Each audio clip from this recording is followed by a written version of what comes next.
Sunday morning brought the usual routine to the Okafor household. Mama prepared breakfast while Papa read his newspaper. Their 3 children, David, Grace, and little Victor, scattered around the living room doing weekend activities. Then Mr. Okafor folded his newspaper and stood up with authority. "Today, I will cook soup by myself." The house went silent. Mama emerged from the kitchen, wooden spoon in hand, staring at her husband like he had announced plans to fly. "Okafor, what did you say?" "I will prepare family soup today." "Without help. Without supervision." The children burst into giggles. Papa had never cooked anything beyond boiled eggs in 23 years of marriage. "Papa," Grace laughed, "you don't even know where we keep palm oil." "I know everything about this house," Papa replied. Mama shook her head. "Okafor, soup requires skill, timing, and patience. Woman. I have watched you cook for 20 years. How difficult can it be?" He marched toward the kitchen. Behind him, Mama whispered a prayer while the children followed, sensing entertainment ahead. In the kitchen, Papa surveyed his battlefield, pots, spices, ingredients lined up like soldiers. He reached confidently for curry powder. It was sugar. Papa tied Mama's apron around his waist, feeling professional. The children watched from kitchen stools, barely containing their excitement. "First, every good soup needs proper seasoning," he announced. He opened the container labeled sugar, but without his reading glasses, Papa couldn't see clearly. "Curry powder," he said confidently, pouring 3 generous spoonfuls into the pot. Victor giggled. "Papa, that looks like..." "Quiet. Chefs need concentration." Next, he grabbed what he thought was salt. It was white pepper, the extra hot type Mama used sparingly. "Salt gives soup its foundation," Papa declared, adding heaping tablespoons. David nudged Grace, both recognizing the ingredients but too entertained to interrupt. "Now I add my secret ingredient," Papa continued. He pulled out a dusty container from the back of the spice cupboard, something Mama hadn't touched in years. "What is that, Okafor?" Mama asked with concern. "I don't know, but it smells important. Secret ingredients make great chefs." He poured the mysterious powder without hesitation. The kitchen filled with unusual aroma, not unpleasant, but definitely not normal soup smell. "Papa, maybe we should taste it first," Grace whispered. "Nonsense. Great chefs trust their instincts." He stirred enthusiastically, unaware he had combined sugar, white pepper, and something that would soon surprise everyone. The soup was becoming something no cookbook had ever described. As Papa's soup began to simmer, the smell drifted beyond their small apartment into the compound. Within 30 minutes, neighbors started gathering outside their door. "What is that smell?" asked Mrs. Hope from the next apartment. "It smells like something new," replied Uncle Samuel from downstairs. Papa Okafor heard the voices and felt a surge of pride. "You see," he told his family. "My cooking is already attracting attention." The children exchanged worried glances. The attention wasn't necessarily good attention. "Today," Papa declared, stirring his creation with dramatic flair, "they will know I am not only the head of this house, but also a master chef." He added more ingredients with the confidence of a man who had never failed at anything in his life. More tomatoes, more onions, more of the mysterious spice he had discovered. The pot bubbled enthusiastically, as if the ingredients were fighting each other inside. Suddenly, a loud sound erupted from the pot. The soup began bubbling over, spilling onto the stove and creating a sizzling mess. "Papa!" David shouted. "The soup is attacking the kitchen." Mama rushed forward with a larger pot, but Papa waved her away. "I can handle this. Great chefs face challenges." He turned down the heat, but the damage was done. The kitchen looked like a battlefield, and the smell had intensified into something that was either incredibly delicious or completely disastrous. Outside, more neighbors gathered. Some were curious, others concerned. "Should we check if they need help?" someone wondered aloud. Papa heard the murmur of voices and smiled with satisfaction. "Listen," he told his family. "The whole compound is talking about my soup. I told you I had hidden talents." But deep inside, a tiny voice whispered that maybe, just maybe, his confidence was bigger than his cooking skills. The soup continued to bubble mysteriously, and Papa had no idea what he had actually created. After 2 hours of bubbling, stirring, and adding random ingredients, Papa finally declared his masterpiece ready. The kitchen looked like a hurricane had passed through, but he stood proudly beside his pot of soup. "Children, gather around," he commanded. "Your Papa is about to make history." David, Grace, and Victor approached cautiously. The soup had changed color 3 times during cooking and now resembled something between brown and purple. "Who wants to taste first?" Papa asked, ladling the soup into a bowl. The children looked at each other. Nobody volunteered. "I insist the children taste first," Papa announced. "Young people have the most honest tongues." David stepped forward bravely, accepting the spoon his father offered. He dipped it carefully into the strange-colored liquid and brought it to his lips. His face went through 5 different expressions in 3 seconds: surprise, confusion, shock, consideration, and then something completely unexpected. "Papa," David said slowly, "this is different." "Different good or different bad?" Papa asked anxiously. Before David could answer, Mama took the spoon from his hand. "Let me taste this soup that has turned my kitchen upside down," she said. She dipped the spoon into the bowl, brought it to her mouth, and chewed thoughtfully. Her face froze completely. For 30 seconds, she didn't move, didn't speak, didn't even blink. Then, without saying a single word, Mama dropped the spoon onto the table and walked out of the kitchen. Papa stared after her, confusion replacing his earlier confidence. "Mama, where are you going?" he called. But she had already left the apartment, closing the door quietly behind her. Papa looked at his children, who were still staring at the abandoned spoon. "Maybe," he said uncertainly, "she needs time to process the excellence of my cooking." But deep down, he suspected Mama's silence meant something entirely different. Instead of accepting that his soup might be a disaster, Papa decided the problem was insufficient seasoning. Mama's silent exit had wounded his pride, and wounded pride makes men do foolish things.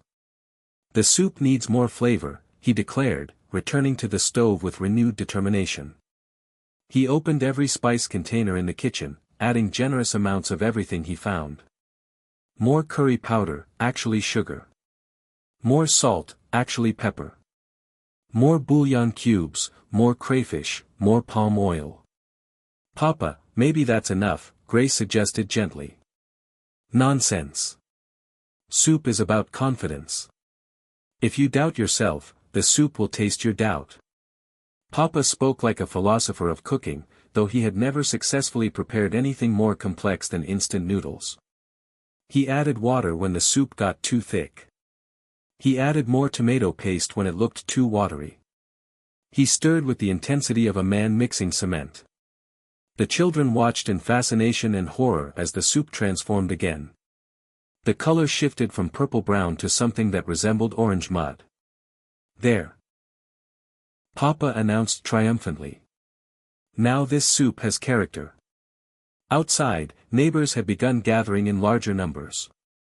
The smell was so unusual that people came to investigate whether something was burning or something amazing was cooking. "What kind of soup makes that smell?" Mrs. Hope wondered aloud. "Maybe Okafor discovered a new recipe," Uncle Samuel suggested hopefully. But when the wind shifted and carried the full aroma across the compound, several people began backing away. "That," said Mrs. Hope, covering her nose, "is not normal soup smell." Inside the kitchen, Papa remained blissfully confident. "Children, prepare yourselves to witness greatness," he said, lifting the pot lid with theatrical flair. The soup had turned a color that no one in the family had ever seen before. It looked like liquid sunset mixed with confusion. Just as Papa was admiring his colorful creation, rapid footsteps approached their door. Mama's voice carried from outside, accompanied by other familiar voices. Okafor. Open the door. My parents are here. Papa's confidence evaporated instantly. Mama's parents, his in-laws, were not the type of people who appreciated experimental cooking. They were traditional, particular, and had very strong opinions about proper soup. The door burst open, and in walked Grandpa Mr. Isaac and Grandma Mrs. Elizabeth, followed by a sheepish-looking Mama. Good morning, Okafor. Grandpa boomed, his voice filling the small apartment. We decided to visit our grandchildren today. And we're staying for lunch, Grandma added, eyeing the kitchen suspiciously. What is that interesting smell? Papa felt sweat forming on his forehead. These were the people who had taught Mama how to cook. They knew every traditional recipe by heart. Oh, that smell, Papa said, trying to sound casual, is just lunch preparation. Wonderful. Grandpa rubbed his hands together. I haven't had good soup in weeks. The children watched their father's face turn pale. They knew Papa was trapped between his pride and potential disaster. Actually, Papa began, maybe we should order food from. Nonsense. Grandma interrupted. Home cooking is always better. We insist on tasting whatever you've prepared. She marched toward the kitchen with the determination of a woman who had never been denied a good meal. Papa whispered to himself, just loud enough for the children to hear, if they taste my soup, my respect in this family is finished forever. But it was too late to stop her. Grandma was already lifting a spoon toward her mouth. The entire family held their breath as Grandma brought Papa's soup to her lips. Time seemed to slow down as she chewed thoughtfully, her expression unreadable. Grandpa watched his wife's face for clues. The children studied their grandmother's reaction like students waiting for exam results. Papa gripped the kitchen counter, preparing for the worst criticism of his life. Grandma swallowed slowly. Then her eyes filled with tears. Oh my, she whispered, her voice shaking with emotion. Papa's heart sank. Grandma, is it that terrible? But instead of spitting out the soup or complaining about the taste, Grandma began crying harder. Okafor, she said through her tears, this soup, where did you learn to make this? Papa looked confused.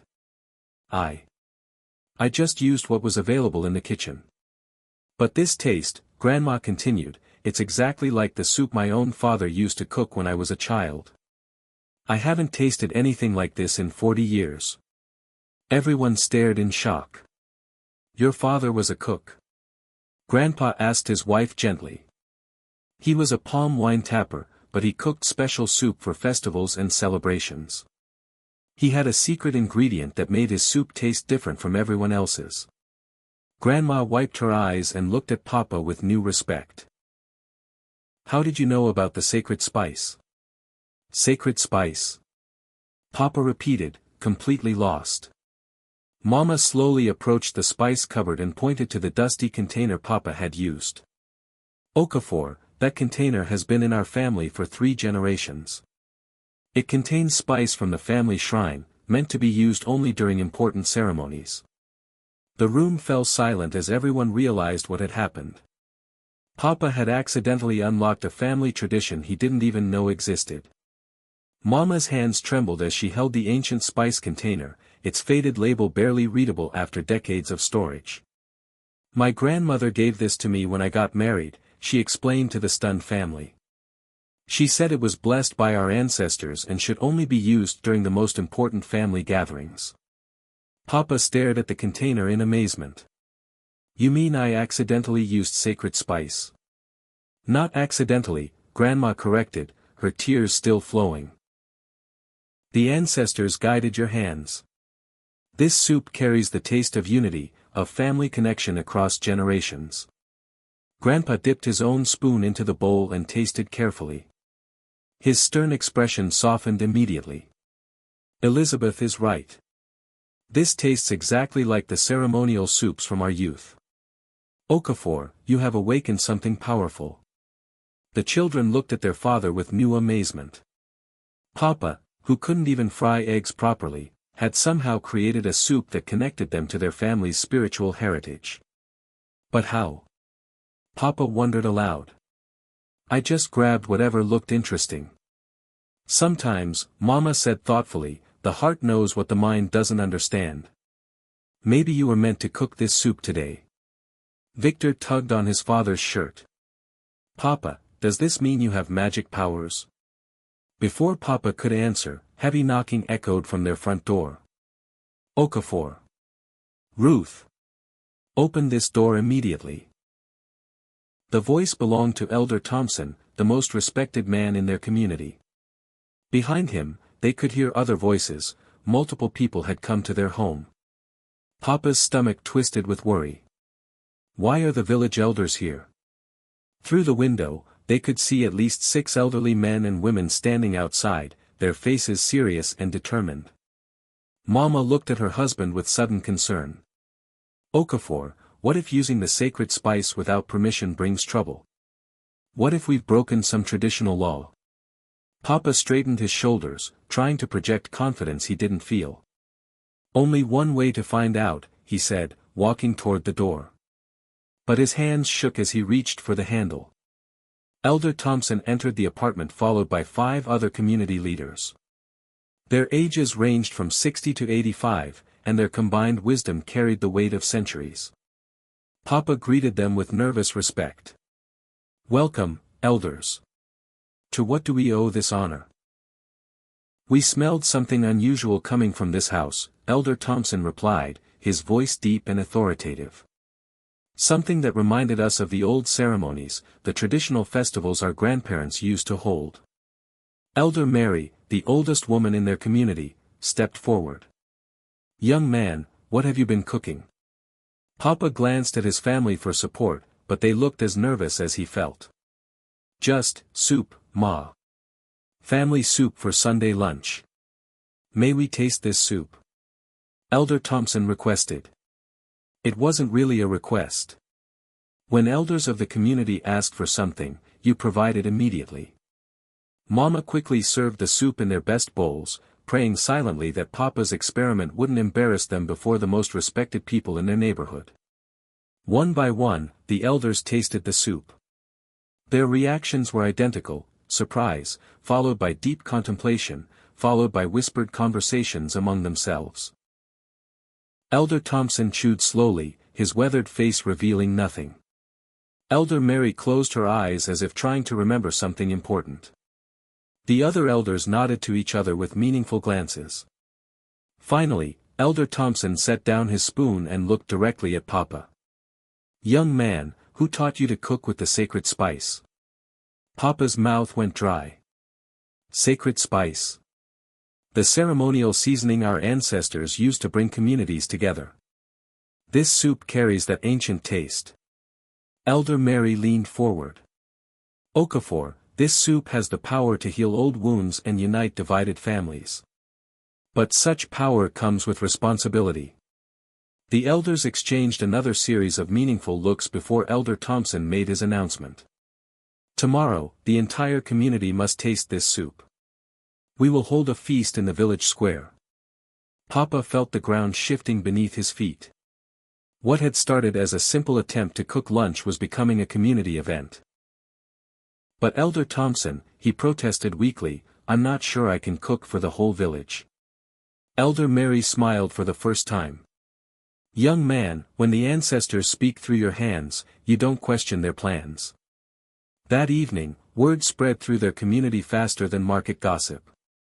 Papa, the man who had never cooked anything successfully, was preparing a feast for the entire village using sacred ancestral spice. Opinions split sharply. This is disrespect, declared some of the older residents. Sacred spice should not be used by someone who doesn't understand its power. But Elder Thompson approved it, others argued. If the elders support Okafor, who are we to complain? The debate raged in homes, shops, and gathering places throughout the community. Papa sat in his living room, overwhelmed by the weight of expectation. What had seemed like a fun family experiment was now a test of his place in the community's respect. "Okafor," Mama said gently, "maybe we should explain to the elders that you used the spice by accident. And look like a fool who stumbled into tradition." Papa shook his head. "No. If I'm going to face this community, I'll face them with dignity." David looked up from his homework. "Papa, what if the soup tastes bad when you cook it for many people?" "Then I'll learn to live with the shame," Papa replied honestly. Grace hugged her father's arm. "We'll help you, Papa. All of us. And I'll taste everything first," Victor added seriously, making everyone smile despite the tension. The next morning, Elder Thompson returned with an announcement that made Papa's knees weak. "The entire community will gather at 4 o'clock. Women will bring vegetables and meat. Men will bring firewood and large pots. Okafor, you will cook for 200 people." He paused, studying Papa's terrified expression. "This is either the beginning of your greatest honor," Elder Thompson said solemnly, "or your most public disgrace. There is no middle ground when cooking with ancestral spice." Papa swallowed hard, realizing his simple Sunday soup experiment had become a trial by fire that would determine his reputation for the rest of his life. By 3 o'clock, the village square buzzed with activity. Women arrived carrying baskets of fresh vegetables. Men hauled enormous cooking pots and bundles of firewood.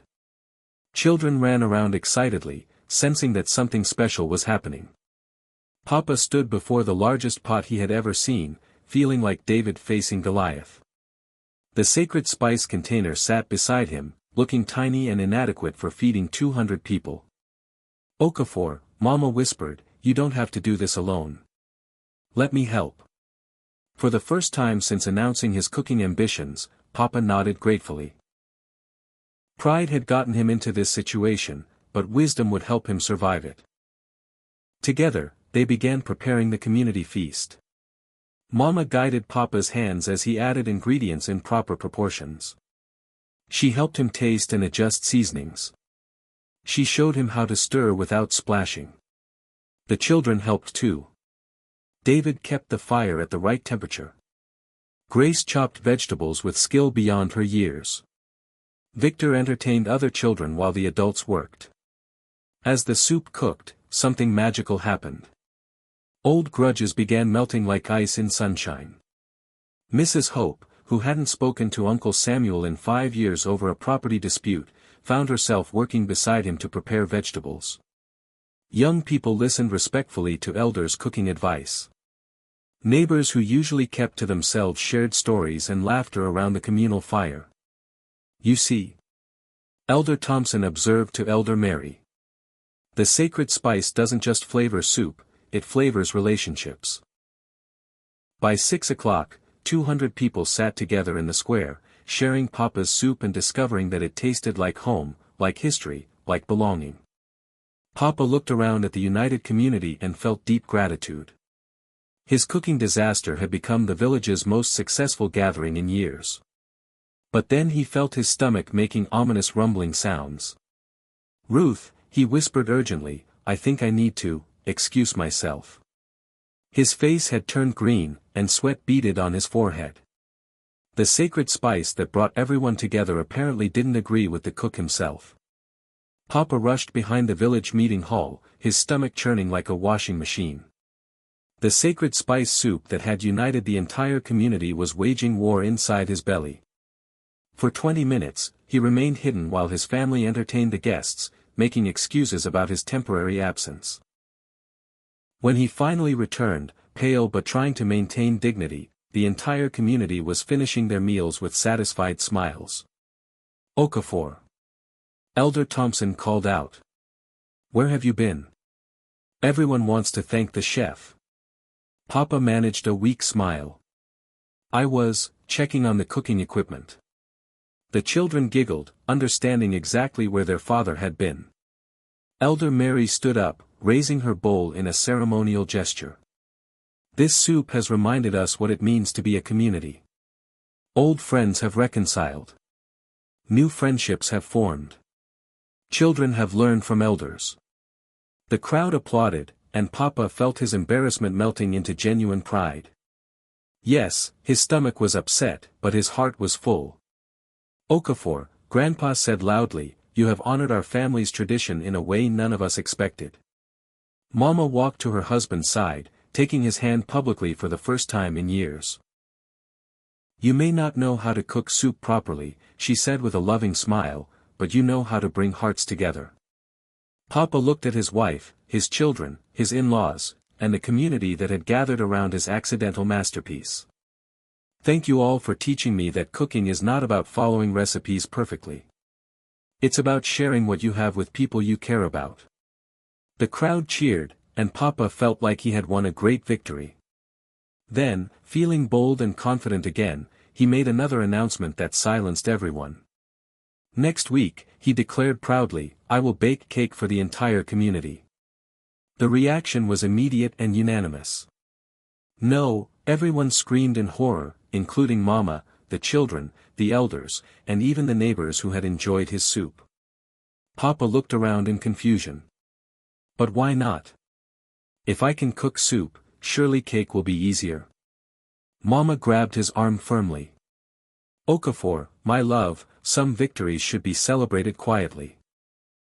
The community dissolved into laughter, everyone imagining the chaos that would result from Papa attempting to bake.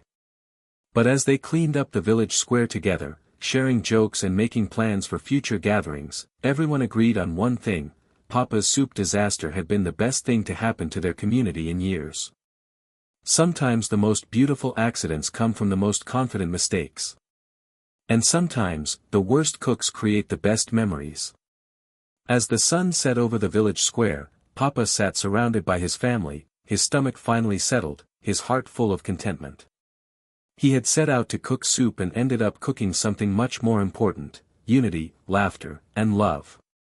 Though he still secretly planned to attempt cake next week, despite everyone's horrified protests. Some men never learn. But some victories are worth repeating, even if they start as disasters. This folktale teaches us that, true family is not about perfection in skills, but about the courage to try new things, the laughter shared during mistakes, and the unity created when people choose to support each other instead of criticize. Papa's soup disaster teaches us that sometimes our biggest failures become our greatest successes when we approach them with humility and allow others to help us. Pride can start disasters, but love and teamwork can turn those disasters into beautiful memories. The sacred spice represents the wisdom and traditions passed down through generations. When we honor our heritage, even accidentally, we often discover that our ancestors' wisdom still has power to bring people together. Don't be afraid to try new things, even if you might fail. Some of the best learning happens when we step outside our comfort zones. Parents, let your children see you make mistakes and learn from them. Perfect parents raise children who fear failure. Imperfect parents who keep trying raise children who embrace challenges. Educators, remember that the best lessons often come from unexpected moments. Papa taught his community more about unity and tradition through one cooking disaster than many formal lessons could accomplish. Most importantly, we learn that love isn't measured by perfection, but by effort. Papa couldn't cook, but he could bring people together. That's a much more valuable skill than following recipes perfectly. Sometimes the best ingredient in any meal is simply the love and intention of the person who prepared it. I have some brainstormed questions. 1. If your father or husband announced he wanted to cook for the whole family, how would you react? Would you trust him completely, help him secretly, or try to stop the potential disaster? 2. What's the funniest cooking disaster you've ever witnessed at home? Share your stories of kitchen chaos and family laughter in the comments below. 3. Do you believe traditions should only be kept for special occasions, or can they be revived in daily life? Papa accidentally used sacred spice for regular soup. Was this disrespect or beautiful renewal? 4. Which character in this story do you relate to the most? Papa with his overconfidence, Mama with her patience, or the children with their entertainment? Tell us why their personality remind you of someone in your own family. 5. If Papa decides to bake cake next week, what do you think will happen? Will he learn from his soup experience, or will pride lead him into another delicious disaster? 6. Have you ever accidentally created something amazing while trying to do something simple? Share your answers in the comments section. Let's hear your thoughts.